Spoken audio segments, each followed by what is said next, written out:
Why Maharishi Dayananda Saraswati wrote the meaning of this mantra like this? I already made one video, but I want to give more clarity. The mantra is Vidhyam cha avidhyam cha yastad vedo bhayam saha avidyaya mrityum tirtva vidyayam mritam ashnute. Vidyaya amritam ashnute actually. Vidyayam mritam ashnute when you read the mantra, but when you do the real meaning, Vidyaya amritam ashnute. So Maharishi writes, I'll try to explain in English also. Maharishi writes, जो मनुष्य विद्या और अविद्या के स्वरूप को साथ ही साथ जानता है, जो मनुष्य विद्या और अविद्या के स्वरूप को साथ ही साथ जानता है, वह अविद्या अर्थात कर्म उपासना से मृत्यु को तरके विद्या अर्थात यथार्थ ज्ञान से मोक्ष को प्राप्त होता है.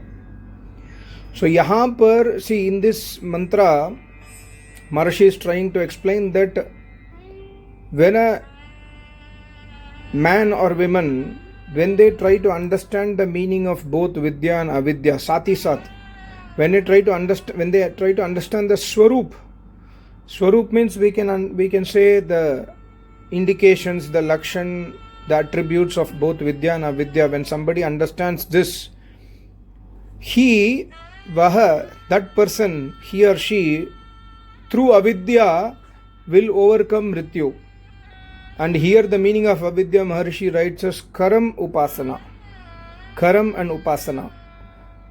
So why Maharishi writes avidya meaning as karam and upasana is what we will have to understand. I already explained earlier, but I want to give more information on this based on the Sanskrit grammar, which I recently studied from an Arya Samaj Acharya from YouTube only.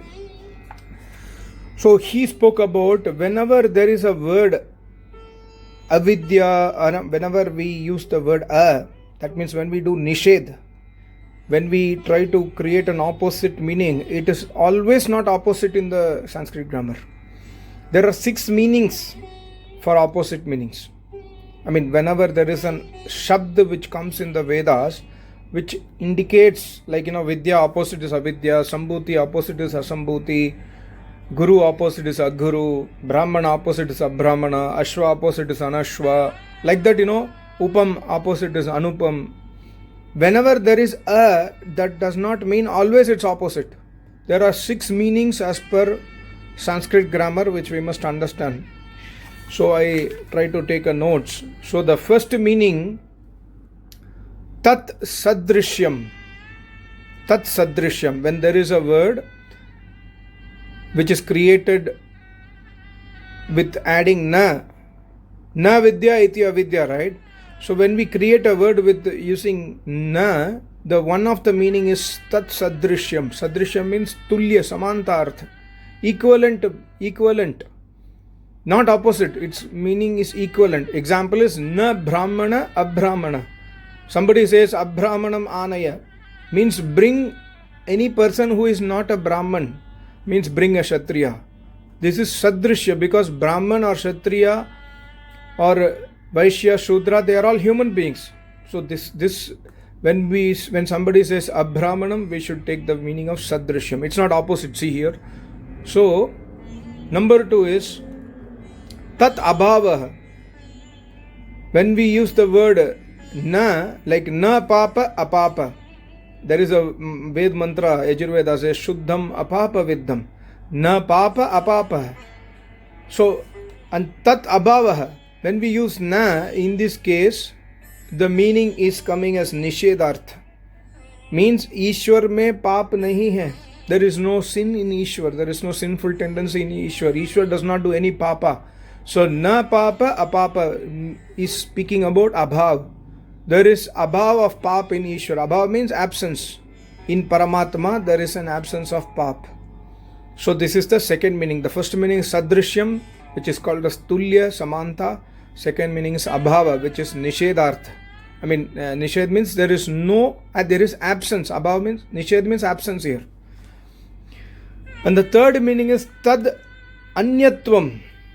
When somebody use the word na, it could also be anyatvam. Anyatvam means bhinnata. Na ashva anashva. Here anashva means, ashva means goda. Ashva means we know horse. Anashva means we should take bin earth. It is maybe cow or goat, etc. Similar animals which is bin than ashva, which is other than ashva. So, but equivalent, like ashva also eats grass, cow also eat grass, goat also eat grass.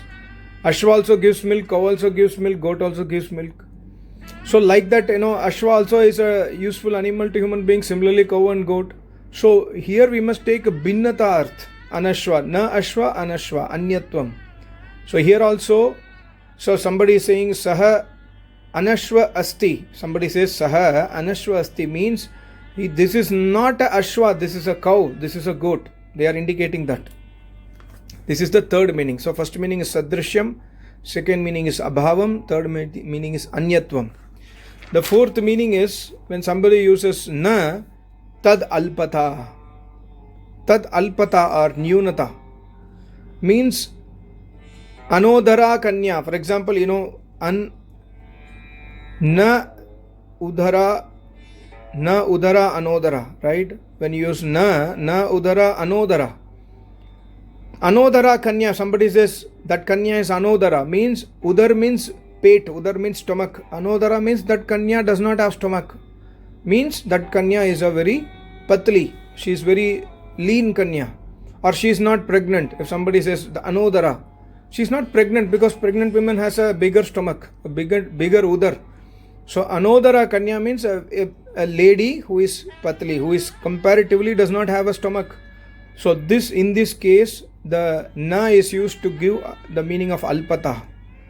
Does not mean she does not have stomach. Alpata means the stomach is not, she is not pregnant. That's alpata.